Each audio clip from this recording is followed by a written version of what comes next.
Hello, and welcome to Baltic Ways, a podcast bringing you interviews and insights from the world of Baltic studies. I'm your host, Dr. Andrei Belyi, and today we speak with Dr. Andrei Belyi, an expert consultant on European and Russian energy policy. Dr. Belyi has recently taught at University of Eastern Finland, University of Tartu, and today he speaks with us about the energy trilemma facing Europe and the Baltic states when it comes to decoupling from Russian energy: competitiveness, security, and climate targets. Stay tuned.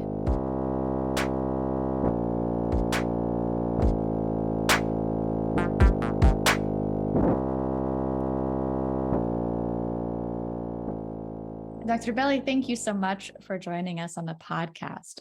To start, can you tell us a little bit about your background?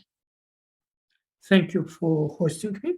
I am an energy policy consultant for about 20 plus years. I have worked and followed the European energy policies for quite a while, since basically the early 2000s.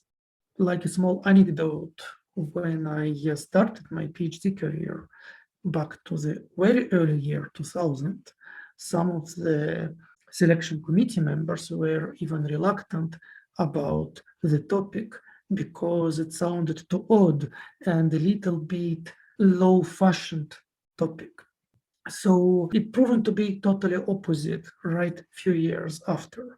But nobody would have expected that energy policy becomes such a hot topic, such a politicized issue. I also have about 7 years of working experience in Moscow. I worked at the Higher School of Economics, and some of my former colleagues are or have been related to the foreign policy advising, including all these developments that we are observing now. Frankly speaking, I have noticed a certain trend towards a revanchism in Russia, but I always believed that it was a rather marginal trend. However, it appeared to be a dominant one.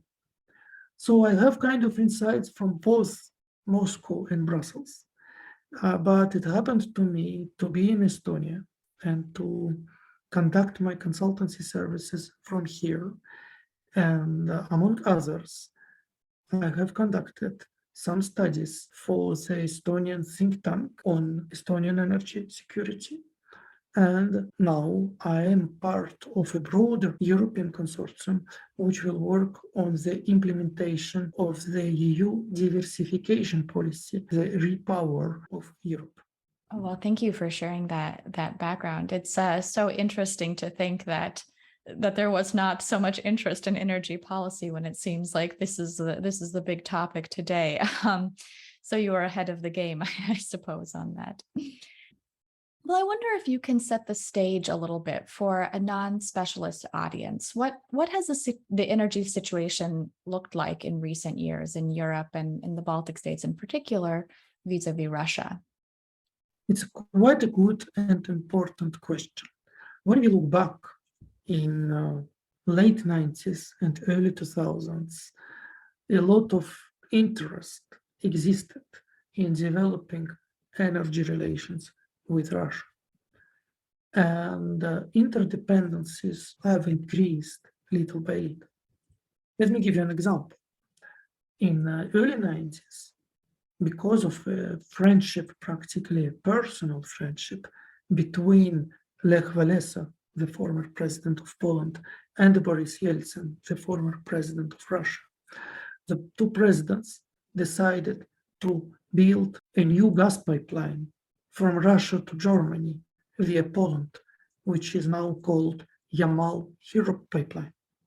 In early 2000s, at the European headquarters, especially at the European Commission level, there have been a lot of initiatives to improve and increase relationships with Russia in energy field. The energy dialogue was launched together between the European Commission representatives and representatives of Russia's energy ministry. There have obviously been a number of contentious issues back at that time, but is rather normal. We also have contentious issues between France and Germany regarding, for example, nuclear energy development in Europe, or between France and the United Kingdom about fishery, between the European Union and the United States on a number of topics related to trade. Many in Russia back at the time wanted to be part of this larger international family, not especially European family, but let's say to be an international player with specific understandings of their interests, to defend those interests, but to be part of the game, let's say like that. There was even a multilateral institution which have existed since 1994, the Energy Charter Treaty, which was concluded by all the former Soviet Union countries, all the European Union members, including those countries who have joined the European Union later, or those who aspire to the European Union today. Even the Energy Charter, which seems to be nowadays a half-dead organization, received a certain impetus in negotiation process. There have been a transit protocol which aimed at improving gas relations. Not only gas relations, actually transit protocol was way broader, but naturally the focus was on natural gas to create a stable governance between Russia, European Union, and those countries who are in between, including Ukraine, among others. What we have observed since maybe early 2000s, or maybe towards the end of the decade of the 21st century, is that a certain revanchist mood started to develop in Russia. And maybe since 2008, when we remember the Georgian events in summer 2008, when a large part of Russian political elite started to consider themselves as strongly different from the West. They were not willing anymore to be part of this international community with defending Russia's interests. For them, the important point was to put under question the foundations of the post-Cold War norms and institutions that existed. Therefore, Russia's approach towards the Energy Charter has changed in 2009, and then finally, a little bit later, Russia even withdrew from the Energy Charter Treaty. And before that, it has proposed its own alternative, a draft convention on energy security, which somehow shows that Russian government, Russian political elites in general, wanted to see an alternative to the post-Cold War institutions. And coming back to Europe, imagine that European Union member states, particularly Germany, relied on the old partnership with Russia, increased their interdependency with Russia, without understanding that Russian political context has been changing. What happened actually is that big European economies became more dependent on Russia in terms of natural gas trade. And there have been an expectation that we are talking to a partner with whom we can discuss. In the meantime, a revanchist mood in Russia created a context in which the reliability is now under question. Many now accuse Germany of being over-reliant on Russia. But Germany thought first of all about its economic interests, which were in line with what has been happening since basically early 1980s. And maybe part of the German political class haven't noticed the revanchist mood which was brewing in Russia. Yeah, thank you for sharing that context. I think oftentimes Germany is quite prevalent when we're thinking about European dependency on Russian energy sources, and the Nord Stream 2 pipeline and the kind of controversy surrounding that comes to mind as well. So it is interesting to hear that context of not noticing perhaps the revanchism that is happening in Moscow. Today, we are in a difficult situation with the war in Ukraine, and I wonder what the energy context looks like now. I'm thinking also of those recent gas interruptions and sanctions, and I wonder if you can explain a little bit of that context. Definitely, your second question follows the first, because indeed, once the geopolitical situation changes, then what do we do? Finally, in February 2022, the world noticed that there is a revanchist trend surrounding Russian political elite, let's say like this, surrounding the decision-making. And there have been an immediate reaction saying that, look, we should not purchase oil, gas, and coal from Russia. But it's way more difficult than it might actually seem to be. European Union imports about 40% of coal from Russia. Most of the mines that existed in the European Union have been closed. The coal industry has been in decline in terms of production. Many in Europe since early 2000s expected and even hoped that coal industry will go away from the European landscape. I remember back to 2004, one of European experts in energy policies told, don't worry, coal will not die in the next 2, 3, 4, maybe 5 decades.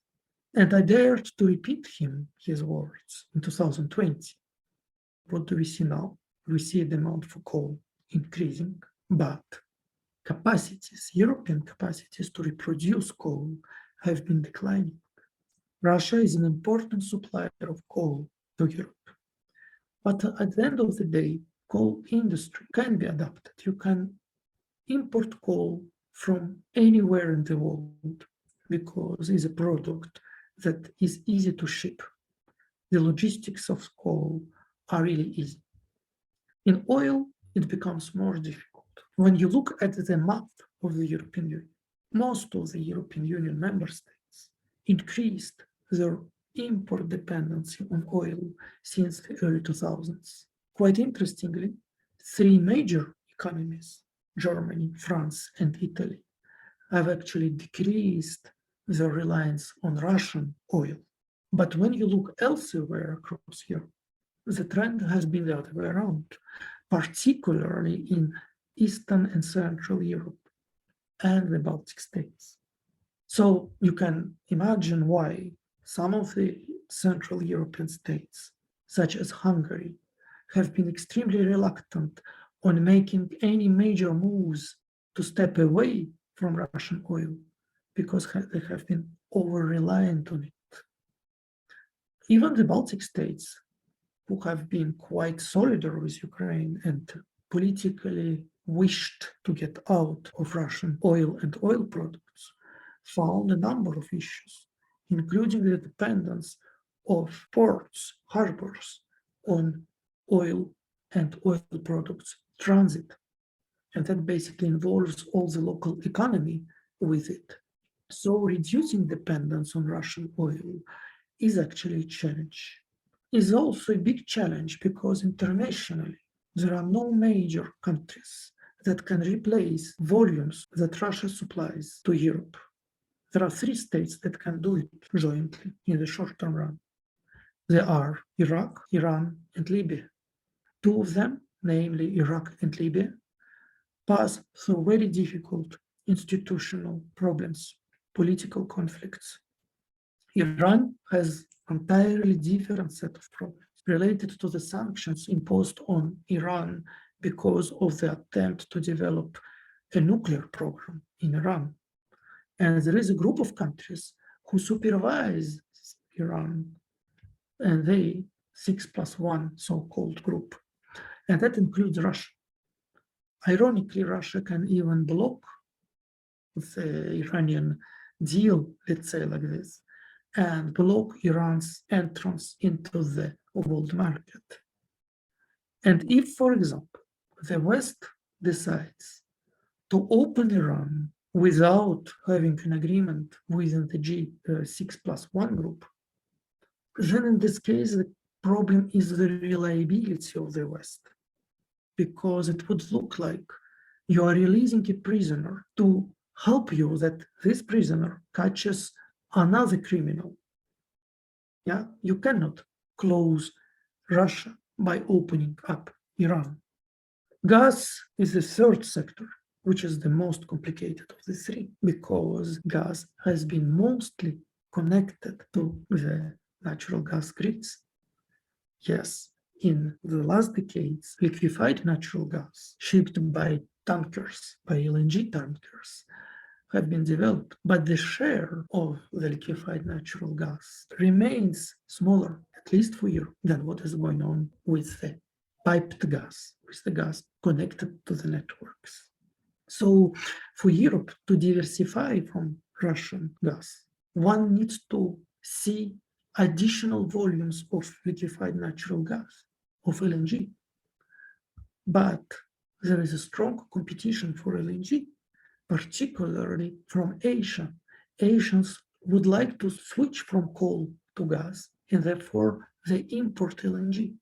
And most of LNG that actually is traded around the world has been contracted for a number of years. So for Europe, it becomes difficult to find alternative available LNG that would replace Russian gas. So yeah, this is quite complicated then, not only the logistics, but also the political will behind it and the values-based sort of policy that you mentioned. Well, we're talking about coal, oil, natural gas, which are these conventional, I suppose we could say, energy sources. But for a long time now, we had this climate crisis and pressure to turn toward green energy. And I wonder, what does the situation now look like for the advancement of green energy in Europe? It's a very interesting and tricky question. Indeed, back to 2019, the European Union announced a European Green Deal, which consists of making the European continent climate neutral by 2050. What does it mean, climate neutral? Climate neutrality means that you cannot emit more of greenhouse gases compared to what nature can absorb. And this requires a drastic reduction of fossil fuel consumption. That includes all the three sectors that we have discussed: coal, oil, and gas. It's a very tricky and difficult challenge that the European Union took, because in order to accomplish this objective, it would need to increase the level of electrification across the European economic sectors. And within this electricity consumption that would be bigger than now, carbon neutral energies would need to provide sources to the electricity supply. To give you figures about it, currently, direct consumption of electricity in the European Union is about 21%. To achieve a meaningful electrification, you would need to have about 75% of electrification, 3 times more than now, more than 3 times. That would also imply a bigger number of capacity installed. Of course, theoretically, you can do it with nuclear energy, but nuclear energy has its own list of problems related to nuclear safety and to nuclear waste management. Then the only alternative becomes the renewable energies. Apart of large hydro, most of renewable energies are intermittent. They depend on weather. And the problem is that when renewable energies operate, a backup energy has to be there somewhere. And there are only 2 sources that can provide backup energy. There are either coal or natural gas. What happened over the last years in the rush to decrease greenhouse gas emissions? Most of the member states reduced the coal consumption and increased the dependence on natural gas. And that implies dependence on Russian natural gas, which constitutes up to 40% of all the supplies of natural gas across the European Union. And that's one of the reasons why Germany advocated for the Nord Stream 2, because it would increase the share of natural gas and would replace coal that Germany committed to replace over the rush to the climate neutrality. So again, we're in this sticky situation where in this effort to develop greener energy, the reliance on Russia increased in order to sub out the coal. Difficult path forward, perhaps, then. It's interesting also to note that, first of all, it seems that the European Union has overestimated itself in the global emissions structure. European Union contributes solely to 8% of global greenhouse gas emissions. Russia contributes to 4%. And now with the war in Ukraine, the emissions that we may observe, not talking even about all the humanitarian crisis, only about environmental impact, will annihilate all the European efforts in the pathway towards the climate neutrality. And finally, very often in the European Union, people think that they must have this natural gas instead of coal. But they forget that if they deprive Asian states from liquefied natural gas, then Asian states like China and India, the world's biggest or fast-growing emitters, let's say like this, will use coal, and that will give a way more damaging effect to the global climate neutrality, because there is no continental climate neutrality. Climate neutrality can be only global. Right. We don't live in an environment that is solely contained to our country or our political bloc. That is an important point to make too. I wonder if we can think a little bit about the future of energy or energy independence for the Baltic states in particular. This is something that, has been in the minds for a long time. And as we've seen the sort of political solidarity for Ukraine in this moment, something that has been kind of on the tip of the tongue for many politicians, decoupling from Russian energy sources. But I think that the reality is quite more complex, and I wonder where you see that future going. Well, I'm quite optimistic about Baltic states. You remember that about 10 years ago, the 3 Baltic states were considered to be an energy island because most of their infrastructure have been related rather to Russia rather than to the rest of the European Union. It has changed since. The 3 Baltic states became way more resilient in terms of market, but still with a major share of Russian energy in the market. We have lived through this market paradigm when markets, competitive markets, ensured security of supply as well. I have written it back to 2019, 3 years ago, in a study for the International Center for Defense and Security of Estonia, saying that the better market functions, the more you are resilient in terms of energy security. However, the situation becomes different once you need to get away of the dependence on the physical volumes, because what market ensures? Market ensures that despite physical volumes that arrive to your country, you are resilient enough to ensure the market functioning. Like, for example, when you fill petrol into your car, you never think about where these molecules of petrol, of hydrocarbons come from. It can be Saudi Arabia, Nigeria. You don't care because market functions. Here in this case, you have to disrupt the market by removing physical flows from Russia. And that becomes way more difficult. And therefore, the European Commission will consider different ways of how to help the 3 Baltic states in finding an alternative way. It's very tricky. Let's say in terms of oil supplies, one may find an alternative, which will be more expensive probably than Russian oil supplies, but still physically it's feasible. For natural gas, it becomes more difficult because you have to have liquefied natural gas arriving to the Baltic states. But there are not a lot of liquefied natural gas available. Yes, there are some discussions of opening new LNG terminals, but where the liquefied natural gas will come from? Lithuania, back to 2014, opened its own LNG terminal called Independence. But up to 20% of the LNG which come to Lithuania is from Russia, from Novatek. In Estonia, there are also LNG coming from the other side of the border, from the Pskov region, Pikhva region of Russia, by trucks. LNG, which serves ship navigation, operated by Tallink, comes from Russia.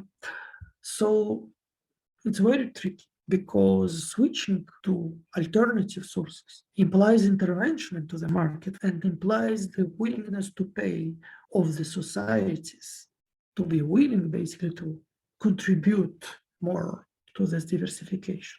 So far, we can see declarations by people, by politicians, even by public saying that yes, they are ready. But whether you are ready or not will be decided by the bill you are having at the end. I'm still quite optimistic. I think in the midterm run, it will happen. It will not happen immediately. Right. There needs to be the political will, the actual physical ability to replace those sources, and not to mention the will of the populace to pay the higher prices. Exactly. Yeah. Well, I'm a little bit curious about the role of ownership in energy companies. I'm thinking specifically about Latvia's gas, where there's quite a significant ownership stake from Gazprom. And I wonder how that factors in. Indeed, Gazprom has about 30%, 30+% in Latvian gas. At the same time, Gazprom is the major supplier of natural gas into Latvian underground storage in Inčukans, next to Riga. And it's the biggest actually underground storage in the region and one of the biggest in Europe. Is actually a guarantee for the security of supply. And now, as you know, Gazprom interrupted natural gas supplies to Finland. So where do they get gas from? They get it from Latvia. Is a physical volume which comes ultimately from Russia, but now is directed to Finland because of the emergency and because of the interconnections which have been built between Estonia and Finland. Where the ownership can play is in the decisions on whether to follow new gas rules imposed by Russian government, by Russian authorities on gas trade. As you know, back to April this year, Russian authorities require to pay natural gas to a specific account in Gazprom Bank. And then this account will convert automatically the amount into rubles. Not many companies were happy to do so because it exposes them to the foreign exchange rate. Some companies apparently agreed. At least Moscow declares that a number of European customers have already agreed to pay according to the new rule. However, not a single confirmation from European counterparts is there to either confirm or deny this claim. It can be that European companies agree to pay this way. Note that the European Commission explicitly mentioned that paying via this mode of payment does not violate sanctions imposed on Russian banks. However, changing rules of the game during the trade should normally imply a consent of both parties who have agreed to conduct the transactions. And according to the principle of sanctity of contracts, a supplier cannot interrupt supplies in case if a dispute arises. For example, the Finnish company Gazum rejected the mode of payments in accordance to the Russian mode and demanded an arbitration about the issue. Logically, until the end of the arbitral process, Russia shouldn't have interrupted gas supplies. However, it did happen. The very principle of the sanctity of contracts have been practically violated by Russian suppliers. And that enters into overall logic of the current mind in the Russian Federation, who want to put under questions all the institutions, including the very legal principles that actually exist. So that basically drives us to a very important question, whether in a rush to find an alternative to Russian gas, some EU member states might be even forced to do so because Russia will or has been already interrupting natural gas flows to these countries. We have 3 member states to whom gas flows have been interrupted. Namely, they are Finland, as I mentioned already, then Bulgaria and Poland. Quite interestingly, both Bulgaria and Poland have declared that they're not going to renew contracts with Gazprom after 2022. So we could imagine that Gazprom has been rather ready to interrupt supplies to these 2 countries. That basically could be a political game related to this. It remains still unclear whether Russia can afford interrupting supplies to bigger member states like France, Germany, or Italy. It's still a question. I think there is a political readiness to do so, but there is no evidence that is going to happen.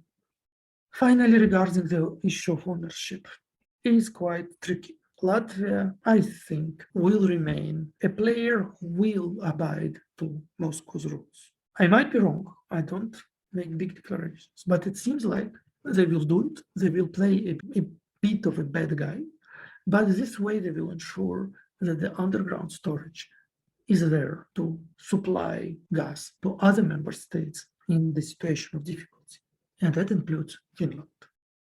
However, this question of ownership does not guarantee everything. We have seen that German former subsidiaries of Gazprom Germania, tried to pay in accordance to the Russian payment method, and Russia has rejected them. So there is no guarantee that Russia will not go till the end in terms of interrupting gas supplies. At least what happens is that Russia keeps the pressure at the maximal level in order to stimulate instability in the European gas markets.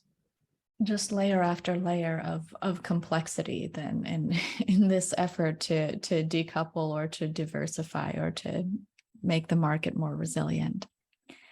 Well, Dr. Belyi, I really want to thank you for taking the time to speak with me and for sharing your insights on what is a very complicated subject.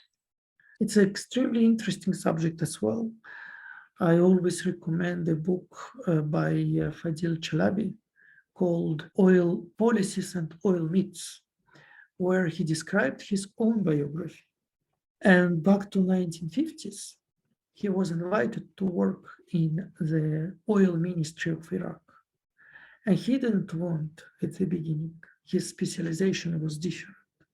But the person who tried to engage him told him, once you are in the energy sector, it becomes so interesting, so you will never be willing to get out of it. And Chalabi confesses that this person was right. And I think we feel that Chalabi was right as well. Well, we will link that into the bottom of our episode description, and perhaps we will have some new energy scholars to come out of this. Thank you so much. I really appreciate you taking the time. Thank you, likewise. Thank you for tuning in to Baltic Ways, a podcast from the Association for the Advancement of Baltic Studies, produced in partnership with the Baltic Initiative at the Foreign Policy Research Institute. A note that the views and opinions expressed in this podcast are those of the authors and do not necessarily reflect the official policy or position of AABS or FPRI. I'm your host, Dr. Andrei Belyi. Subscribe to our newsletters at aabs-balticstudies.org and fpri.org/Baltic-initiative for more from the world of Baltic studies. Thanks for listening. See you next time.